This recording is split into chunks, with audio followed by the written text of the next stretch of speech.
Well, he's a cutie pie. I might put him in Potomac. Okay, yes. Yeah, he can come right on to Potomac. What's up, guys? It's your boy Richie Sky. Welcome back to the channel. What's up, Sky Squad? I want to thank you guys so much for tuning in. Listen, hit that subscribe button down below. Hit that notification bell button so that you can be clued into all the good content when we drop it right here on this channel, okay? Okay? Let's get into it because we got a lot to discuss. We're talking Real Housewives of Atlanta. We got the news. We got all the tea from last night. We got the tea from next week. Let's get into it all. First things first. I know y'all saw last night's episode and we're gonna get to that. But first things first, let's get into one of the exclusive previews from next week's episode. Now, I know y'all saw it at the end of the episode. They're gonna get basically hyping you up to know that somebody's man is allegedly cheating. Well, we got the dibs on who it is, allegedly, and who is spilling the tea. Let's get into that. Then we're gonna be talking about Cynthia, Mike, and these wedding photos. Oh, yes. And then we're gonna be talking about the episode. So let's dive right in. First things first. In this exclusive sneak peek for next week, we actually see who Kenya is referring to when she is asking if somebody's man was cheating. Would you want to know? So let me go ahead and break it down for you. All the ladies are sitting around talking. It looks to be Kenya, Cynthia, Kandi, Porsha, Marlo, and Tanya. I cannot tell if Nene's there. It does not look like she's in this scene. It doesn't look like Yvonne, Shavana / Gail is in the scene either. So I don't really know where they are, okay? Don't know where they are. But at this point, the ladies look like they're eating lunch or something like that, okay? So they're sitting around the table and Kenya basically asked this.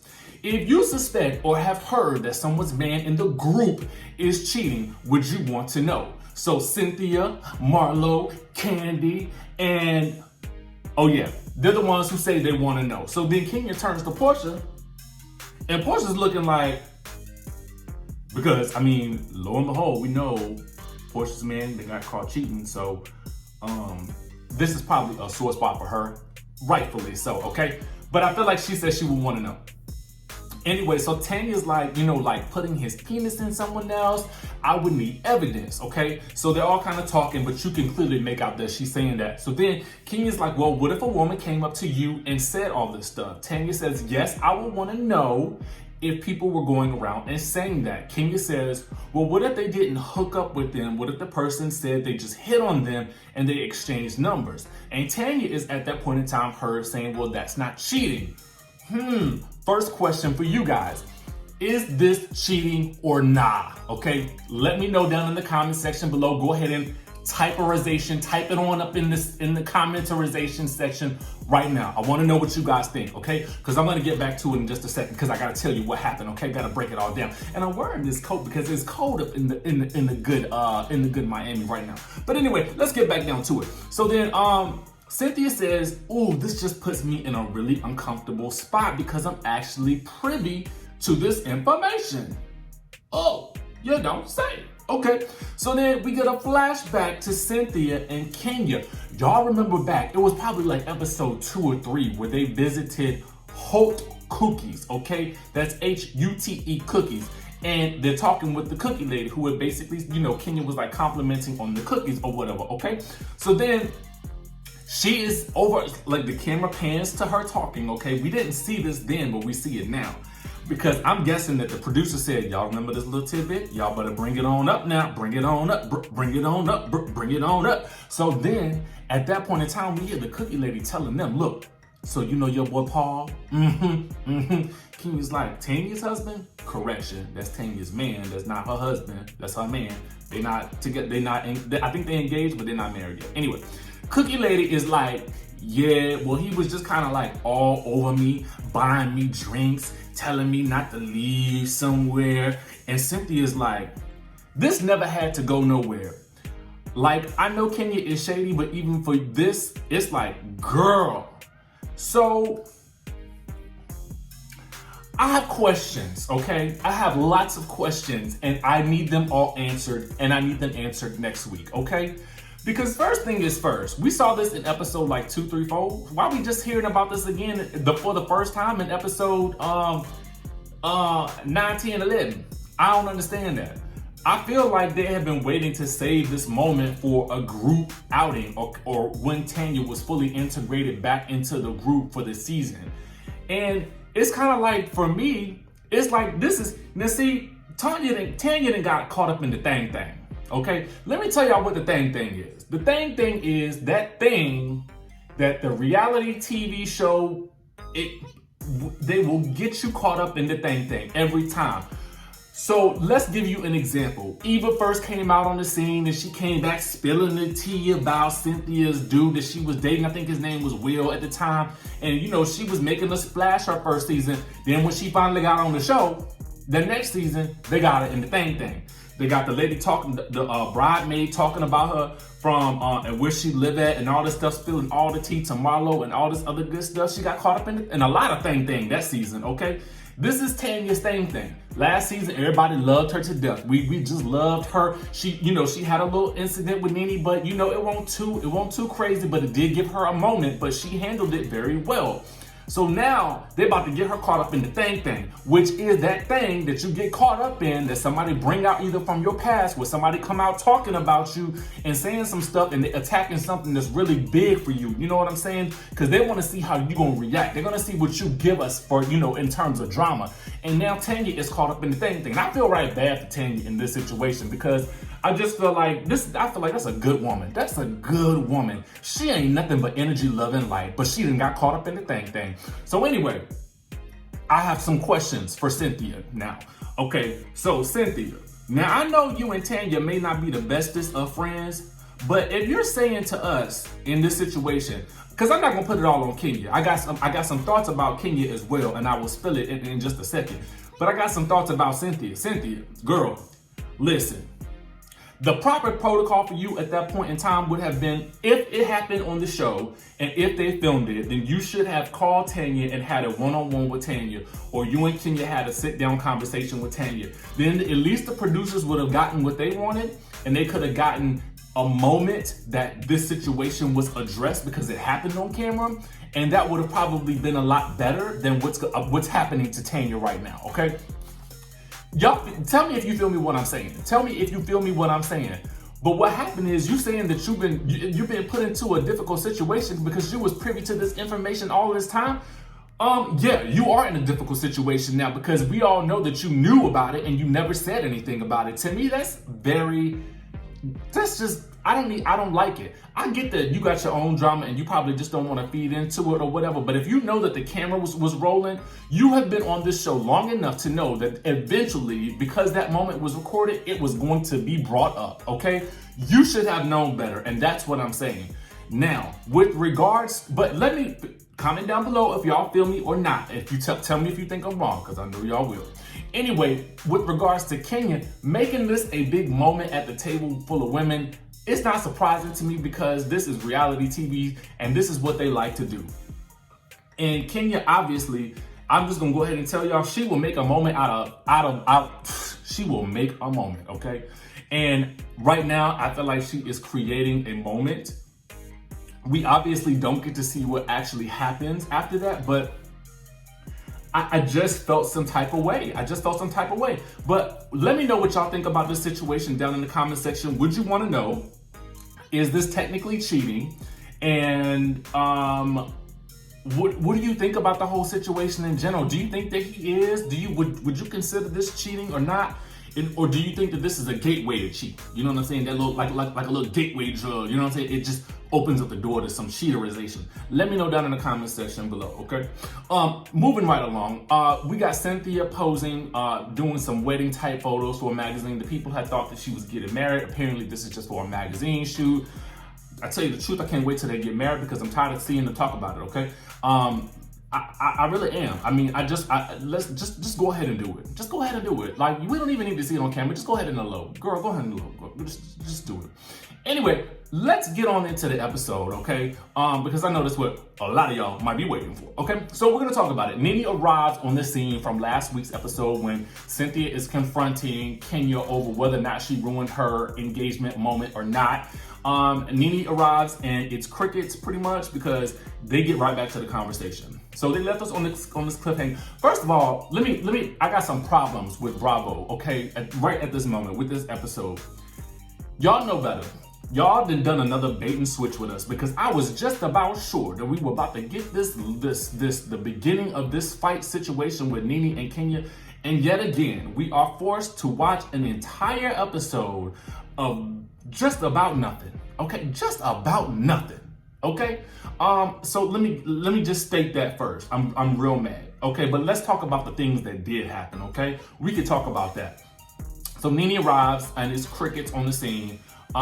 They basically clear the situation up. Nene is like, yo, I wish I could have been there for Cynthia in that moment, but she probably didn't get an invite. But she probably didn't get an invite because she was blocked because they had blocked each other. I guess at some point in time, Cynthia unblocked her to thank her for the note, whatever.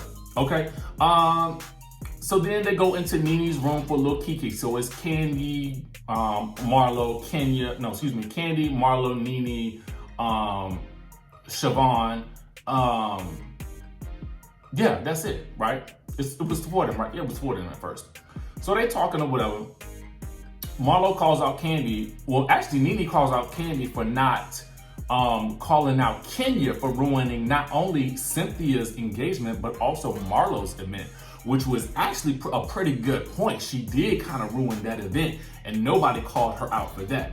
Anyway, the tape comes up. Nene and Kandi is asking Nene straight up, who made the audio? Nene not talking. And Kandi feels like I feel. Well, you should have known if you brought it up, I was going to ask you who made the recording. But now you're not going to tell me? Girl, I'm over it. Because I'm thinking this situation could have been resolved right here in this moment, okay? And so Shavana yet again is seen saying that she has no idea saying who did the tape. Shavana/Gail, okay? So then there's a knock on the door, and this is interesting to me. There's a knock on the door, okay? And so Marlo asks if Nene has a butler that can go answer the door. Well, suddenly Gail volunteers. And so at that point in time, Nene, we find out, has a new name for Shavana/Gail, and that is Shajana. Because Nene does not know her name either, okay? And basically tells her, leave the blonde wigs to me, okay? Because now I don't even know who you are. And that's very telling about the situation. Don't nobody know this girl's name. Is she a stowaway on this trip? What in the world is going on? Like, how is she even a part of this clique and nobody can say the girl's name, okay? We have Yvonne, we have Shavana from Marlo, we have Yvonne from Porsha, and we have Shajana from Nene, who is the person that Shavana/Gail has really been riding the hardest for. Now that's quite telling in that situation. But nevertheless, I am here for Shajana/Gail. I am here for you, okay? I don't know why, but I'm just here for you. Anyway, we see Kandi on the next day. They're all on the telephone talking to their men or whatever, and Todd basically shades all of the ladies. Todd is basically calling all the ladies thickums, okay? And ain't nothing wrong with that. Ain't nothing wrong with a little thickums, okay? So there is that. But I couldn't tell if he was being shady by that or not, or he was just being real and complimentary. Y'all let me know down in the comment section below. Anyway, they're all trying on their carnival outfits. Nene asks Eva to come on over and basically says, you know, I don't really know what our problem is. Eva rehashes the situation. I'm gonna go ahead and give y'all my opinion about this situation with Eva and Nene. Here is the deal. When you are, and I can tell you from being firsthand on a reality TV show, if you are mic'd and on camera and the scene is not over, if production is not wrapping up for the day and they don't unmic you, you cannot unmic yourself. Unless if you have some type of wild temper tantrum or something like that, then listen, based on the show, you could get fined. But for the most part, you have signed a contract stating that you are willing to film and be mic'd for the entire time that they need you to be filmed for. So Nene could not, and we see basically Nene in the scene saying, Eva wants me to come over and talk to her, not Mike. And then we basically can tell from the conversation, the producer says no. And then she says, well, Eva's gonna kill me. Okay, well, Eva could have had that moment with her and been like, girl, we had this conversation. But I didn't really think it was that serious to carry that kind of beef over, but it is what it is. They make up. I kind of felt like Nene kind of steamrolled her way into an apology with that one, but they apologized nonetheless, and I'm so glad that's over.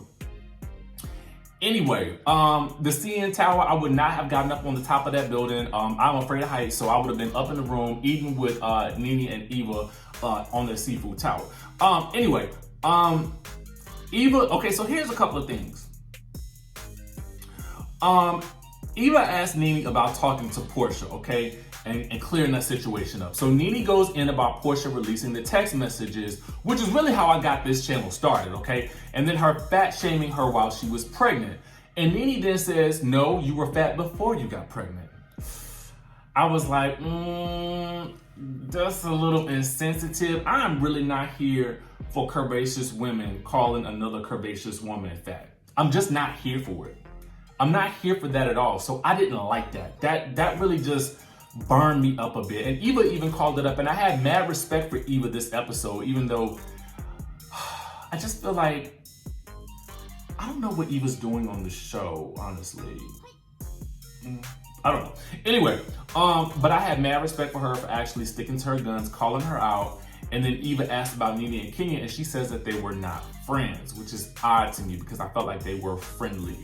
So Dennis and Paul arrived, and I don't know if that was foreshadowing or not, because the way they about to play Paul like he a cheater, you know what I'm saying? And so it looked like he rolling with a cheater. I don't know, whatever.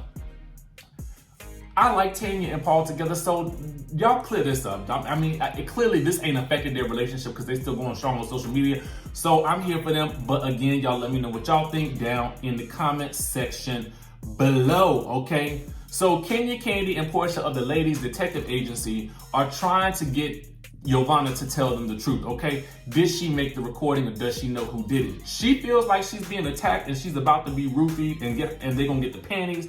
Kenya is making snake faces the entire time and I'm thinking to myself, oh my God, I would feel so antagonized if I was Giovanna/Gail. So that's why she probably didn't give them no answers. And yet again, we are stuck not knowing who in the world has created this audio. And we all know that it's going to come out that it was eventually Giovanna/Gail/Shajana. But at some point in time, we're going to need this whole thing to be wrapped up. And then we see Dennis coming in and he's about to propose to Porsha. Now, this is something I don't understand. If you are the person who cheated, you don't get the ring back. And that's just my thoughts about the situation. So you shouldn't even have to do a whole reproposal moment because you should have let her keep that ring. Because at the end of the day, my thought is, you let her keep that ring to let her know that you're going to still keep trying. The moment you take that ring back and you didn't cheat, what kind of mess is that? Anyway, y'all make sure y'all hit that comment section down below. Let me know what y'all thought about the episode. Make sure you guys subscribe to this channel. Subscribe to the channel, okay? And then make sure you guys hit the notification bell button so that you know when we're coming out with new content. Otherwise, I'm going to see y'all fools later.